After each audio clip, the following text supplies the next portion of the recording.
couple of strengths that I have for the Rams. Number one, I think they do a good job with their blitz package and their simulated pressures. They don't, outside of Aaron Donald, it's not a lot of dudes that are just winning one-on-ones. I talked about Byron Young. He is a rookie. He has a good speed rush. But to me, he's a young player that still has to learn. He's still growing in this league, and rightfully so. But the way that they're able to generate pressure is by showing the illusion of this is pressure. We're walked up multiple guys, and they will confuse you up front. Why is that important to us? We've talked about these past couple of games now. We've used multiple combinations on our offensive line, and we're potentially going to be using another, version of that. Hopefully it's back to the original group, but we don't know who all is available in terms of James Daniels, in terms of Dan Moore and company like that. So we got to make sure that we're buttoned up with that type of stuff because, like I said, outside of Aaron Donald, there are not a ton of dudes that are just dropping off and winning one-on-ones. But the way that they generate pressure is by this simulated blitz package where and simulated pressure only means this. You show 5 or more so it looks like a blitz, right? A blitz is just 5 or more people rushing the quarterback.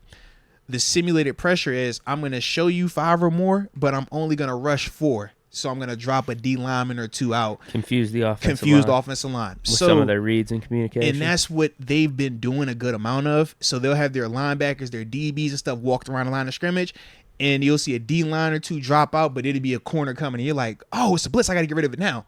And you're throwing it into a zone. My dog Dobbs was getting killed by it at times. It got him. So that's one of the ones for us. We got to make sure that we locked in on that, man, because that's how they really hurt you up front. In terms of their D-line, I do like them. I think I like them more so just in terms of just them against the run. I think they're very stout. I think that they're one of them fronts where it's like Aaron Donald is the big name. He's the superstar. But realistically, it's like, there's a bunch of just good players. Fundamentally sound good players. Not world beaters. But if you're out there and you're not locked in, if you're out there and you're, half cocked against them, they are good enough to win the line of scrimmage. That's the part for me where I'm like, we're going to see which version of our O-line shows up. I think if they're pissed off playing like how they did in the second half versus Baltimore, we're fine. I think if they come out flat, it's going to look like Houston. That's, to me, this team is Houston. This team is Vegas. This team is Baltimore. 3 of the very similar. We feel good in this matchup, but it's really about us, less about them. That's the vibe right here, especially with that D-line. Because like I said, they don't have the elite pass rushers outside of Aaron Donald. The other 2 things that I like, based on how their offensive line was blocking last game, man, that rushing attack looked good. Now, I know they're down their top 2 dudes, and that's great. And part of me is like, oh, yeah, so we shouldn't have to worry about it. But then I'm reminded how many times we talk about why is the running back market the running back market? Because you can just throw anybody back there, right? And to me, it's more about their offensive line and how they are blocking in the run game specifically as to why I think that that's something that we got to be, just button up on. Because like I said, it's not a lot of dancing with their type of blocking. It's real aggressive. It's real downhill. And granted, they're not just running A gap, B gap. It's perimeter, but it's downhill perimeter. It's not toss in the sense of he's trying to wait and cut and read. It's, bro, that play is going here. I don't care about anything over here. And everybody's committed to it. And it's just a different type of play style when it's called to go outside versus, oh, it can hit anywhere, front side to back side. Just a different mentality. So that's one of the things, like I said, man, with them. It's almost like when we went up against the Lions, Big Ben's last year, They had a bunch of no-names out there, but able to throttle us in the run game. And they was pissed off, and they're like, yo, this is how we play our style of play. It's not the cue. It's not that we're going to read this and that. It's we're calling this. We're not checking Swift nothing. was out that game. We were all like, oh, they got nothing. It was like, who's this guy? It's Swift out and Jared Goff with a bunch of bum receivers. It's like, there's no way they're going to do anything. Gash us for 200 yards. Seriously, thanks to Devin Bush. He was a part of it because this is a different style, and you got to be aggressive in terms of combating it. But then the last thing that I think is a strength for them is what they do in terms of their utilization of Cooper Kupp. Now, granted, he's been a little bit off in terms of some injury and how they're using him throughout the majority of it. But what I'm specifically speaking on is whenever they want to get Cooper Kupp involved, they're putting him in the slot or they condense his split when he's the number 1 receiver. Cooper Kupp kind of disappears throughout the game when they have him as the number one. He's out wide because of, like you talked about the other day, some of the route combinations that they have. But when they're trying to get him the ball on second, third downs, or gotta have it scenarios, they're gonna put him in a slot, or they're gonna put him in some type of stacked alignment so you can't touch him. Or if he's the backside receiver, instead of leaving him out wide, they're condensing him down close to the tackle. So now you can't press him because DN linebacker. So it makes that DB have to be off, and he's able to get them free releases and run by dudes. That's what they're doing when they want to get him and like target him. And that's one of the things that we are going to have to be aware of, that because it's hard to double him in that sense, and it's hard to press him in that sense. Yeah, let's not have linebackers lining up against him. Right? Yeah. I mean, how even say it? I don't want to make a line up against him. No, seriously. But that's what they're doing schematically on their end. Shout out to Sean McVay. But that's what they're doing with Kupp to kind of put us in a bind. I mean, Tomlin gets stubborn. Yeah, I'm with you. That's going to be the interesting part, man. That's going to be the real interesting part, because they're going to make sure that he is featured in that slot on possession downs, on second and third downs, bro. They putting him in there. He's either at the 2 or, heck, they've even lined him up at the 3 spot. That's where, the tight end typically lines. Remember the Keenan Allen versus LJ Ford and Vince Williams game? Like, that's what they do with Kupp. And then when they want to get him on the outside, they just bump that split down, and now he's going to get a free release. And with Cooper Kupp with a free release, bro, he nice. He nice. He gonna step on your toes. He gonna run. Yeah. Back-to-back 100-yard games. Come on, bro. You know what he is. First 2 games back. Yeah. You know exactly what he is, man. So that's the part for me where, like I said, I'm not concerned about him when he's lined up exclusively as the 1. But when he's in that slot, or they got him condensed on the backside, have your antennas up, because he's featured. He's the primary receiver.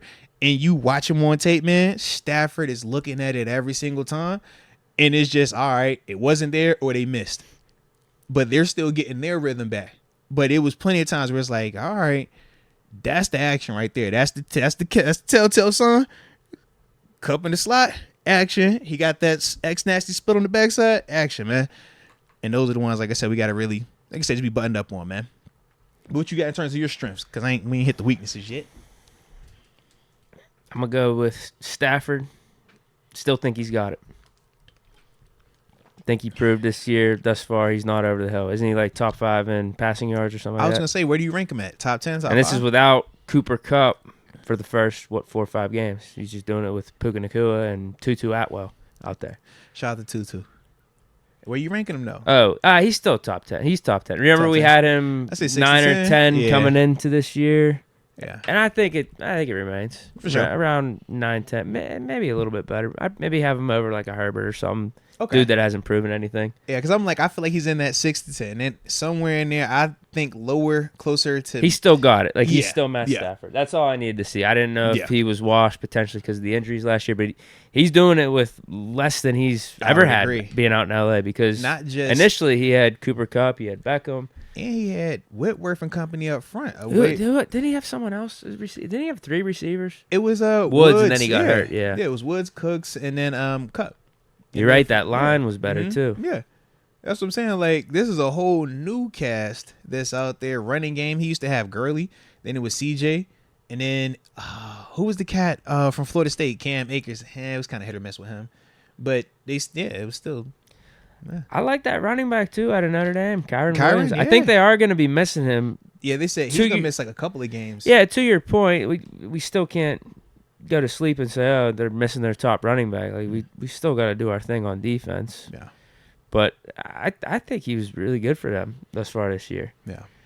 Because they got like a bunch of it, and this is literally like the Lions game if we don't pay attention to the run and we want to lay down, because they got Zach Evans. They just signed Royce Freeman and Myles Gaskin. Yeah.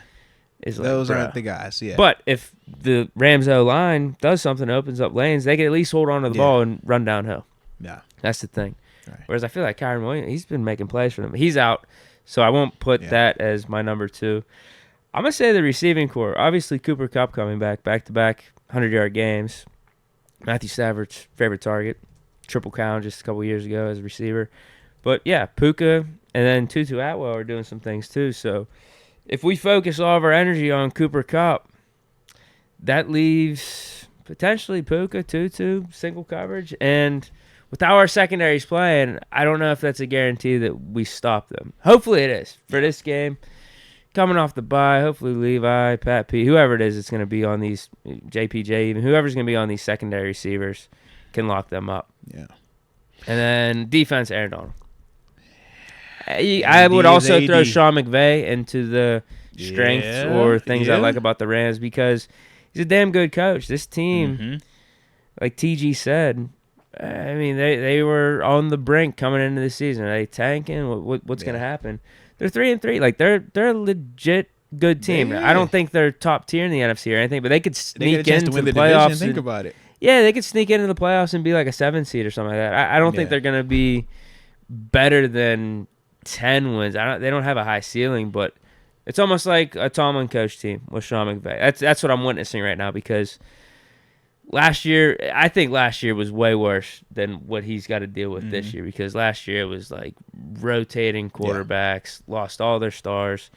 This year, it's a lesser team than what he had. But this is that still Super Bowl year. Yeah, this is your group though. But yeah, you still got Stafford, you still got some stars, lesser unit, but he's coaching them well, and I think they're going to be better than when the season ends. What we thought going into it, they'll be like a 8-9, 9-8 team, maybe 10 wins. Yeah. Well, no, this is definitely that year for McVay where we're going to see, can you still continue to age the way that we think you are? But the thing to me, though, it's like you still have the quarterback. And that's the part why I think it's still kind of different, him versus Coach T, because right now we're seeing Coach T after 18 years of Ben. We've seen it transition to it was Duck Hodges and Mason year. Mason, and then Mitch, last year. Now Kenny. That's way different than you going from Jared Goff, who was a top 3 pick, to Matthew Stafford, who we still view as, even when he was in Detroit, a top 10, top 15 guy. So it's like, hey, you still got you a piece. Whereas for us, we're like, all right, Kenny, what are you? And that's the part we. The case for McVay could be when you're talking about last year. How would they go like 5-12 or 6-11? Stretch. Yeah, I think they missed the quarterback, but also I think their team was way worse than anything Tomlin has had in terms of like an overall because they got decimated with losing some of their stars and whatnot. Yeah. But no, to your point, I mean that is one thing you got to credit Tomlin to. When we did lose Ben, he still had us in the mix. Yeah, no, you're right. You're definitely right, man. So you said your strengths were AD. I said you like said 4 McVay, or 5 of them, huh? You said the receiving core and Stafford. And receivers. Yeah. I'm with you. Nah, salute you on that. Salute you. All right. Let me see. Okay. Oh, yeah, 6:32. All right. So let's tap into the weaknesses for them Rams. Well, first off, the O-line struggles versus the pass rush games, man. Pass rush games, line stunts, line movement, you can confuse them. The same way we were talking about one of the strengths that they have is confusing people with their simulated pressures on their defense. They struggle with that on the flip side with their O-line. Now, their O-line is good versus the run. They will road grade. They will do that. But versus the pass, you can get them with movement. So that was the first thing for me. The second thing, we was talking about him earlier, but Akello, man, still got some opportunities on the deep ball. Should have had, realistically, 2 touchdowns on him. Dobbs missed the one, and the other one he was out of bounds on. Those are some of the things, though, for Akello, where it's like, yo, you show that on tape. We saw what happened with A.J. Brown. That was part of why, you ended up not sticking here. So to me, man, that's one of them things where I'm like, we got to attack that. I need to see that you got that figured out. And until you show me multiple times in stadium that you got to figure it out, I need to come and attack that. I want to send Calvin over there. I want to send Pickens over there. I want to test it, though. And that's the one thing that, like I said, looking at last game, man, it was 2 clear opportunities that Hollywood, he caught the one, like I said, was out of bounds. The other one, Dobbs was just bad on the throw. We got to see that, though. And then the last thing that I have a weakness for them, man, outside of Aaron Donald, they don't have the one-on-one pass rushers like that, man. The dudes that you're just dropping off and saying, man, this is an issue right here. That's the issue right there. Even the dudes that we've talked about in previous weeks, it was like they have him plus this dude or him and that guy. Right here is literally Aaron Donald. Now, we know Aaron Donald is Aaron Donald, so that's going to be a whole situation in its own right. But as a whole, this is one of those matchups where we should still feel confident in our guys with these one-on-one matchups. Or at least they should have an even slate in these matchups. So, yeah, I'm with you in terms of lack of star power outside of Aaron Donald. And then if you want to go from defense to whole team, on defense, it's just Aaron Donald. Whole team, Aaron Donald, Stafford, Kupp. I mean, I can't throw Puka in the star power just yet, bro. He's a good receiver. He's a good receiver up to this point. They calling him Lil Kupp. It ain't hitting the same with Kupp back in the lineup, though. Let's be real. He's still a good player. Like it seems like he's a good, solid wide receiver, too, for them right now. But outside of those guys, like TG said, nameless great face. Like you got a Keller Witherspoon basically as your cornerback one right now. Right. Man. Right. And they're going to be missing a guy. Kendrick, didn't something happen with him? Yeah. He's missing the game, but then even Kyron Williams, they've got a bunch of injuries they're dealing with, which that would also be a weakness for them. But I don't know if it'll secretly be a strength because don't you do that. We'll look at the injury reports and say, oh, look, all these guys are missing, and we'll come out flat. So I don't know if that's actually a strength or weakness. On paper, it should be a weakness with them missing guys, right? Should be. Should be. And then the last one, I'm with you on the other. We should be able to take care of the other line. We should be able to get after Stafford. That's, like I said, my whole thing. I just feel like up front, I like them a lot in the run game. I think in the run game, that's the part where we got to be buttoned up. We got to be locked in. And I'll be interested, too. Yeah. You brought this up with the Rams defense about them having a pretty decent run defense, pretty decent front seven when it comes to that. They're stout versus the run. What's interesting to me is the games that they've given up the most yards are against the running quarterback teams. Yeah. Like, they've given up over 100 yards against those guys, but then going up against the Bengals, Joe Mixon didn't do anything. And we're more along that prototype of, we're just going to hand it off to Najee or Jalen Moore. It's a different ask when you're playing the Rams. The Rams want to rush you one-on-one, right? Because Aaron Donald, we talk about some of the simulated pressure stuff, but they want to be able to sit back and just kind of like play, just different coverages, roll them through. When you have an aggressive front that wants to rush, running quarterbacks kill you because you're not about to tell. Yeah, each of those dudes, like Dobbs, Hurts, I forget who the other guy was. They all had like over 50 yards against the Rams. So it's like you start losing your rush and your rush lane integrity. Now those guys can escape. So you're not going to tell Aaron Donald, don't rush. Hey, sit here and just watch him at the line of scrimmage. So that's part of the issue. What the Rams did, though, was in the second half, they were like, yo, y'all going to rush up front. We're going to do the games and the simulated pressure stuff, but we're also going to cut out some of that man-to-man, and they started to go zone, so now they could just watch Dobbs. And it worked because for the Cardinals, they were trying to play through Hollywood, who, like I said, you missed the one throw, and the other one, he caught it out of bounds. And by the time they started to go to Ertz, it was way late in the game. So you don't have anybody that's going to threaten you to make you feel like you got to get out that zone. Now, hopefully for us, it's going to be different. I don't think they can sit in the zone and play us like that for 4 quarters. I think Pickens is a lot more consistent right now than Hollywood is. I think Hollywood's a fast receiver, but I think Pickens is big time. I think that Deontay coming back is going to also be a bigger addition because the Cardinals, that was not what they was putting out there for their number 2 opposite of Hollywood. You feel me? Yeah. So I think that's another part that it just is going to be a little bit more challenging for them.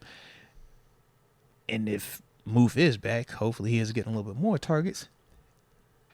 Then for them, Cardinals playing Dagon McBride and Ertz, because Ertz was like, he was out there, but he wasn't really like getting targets. So it was him, the McBride dude. So it's like, man, at least with that, I still feel good about Moof if he's healthy as the 3rd, 4th option potentially, just based on how we get, Yeah, hopefully just the offense looks good this week. But I'm like, yo, they should not be able to play us like that. I just don't think that. I think our perimeter players, skill players, are better than what the Cardinals were putting out there.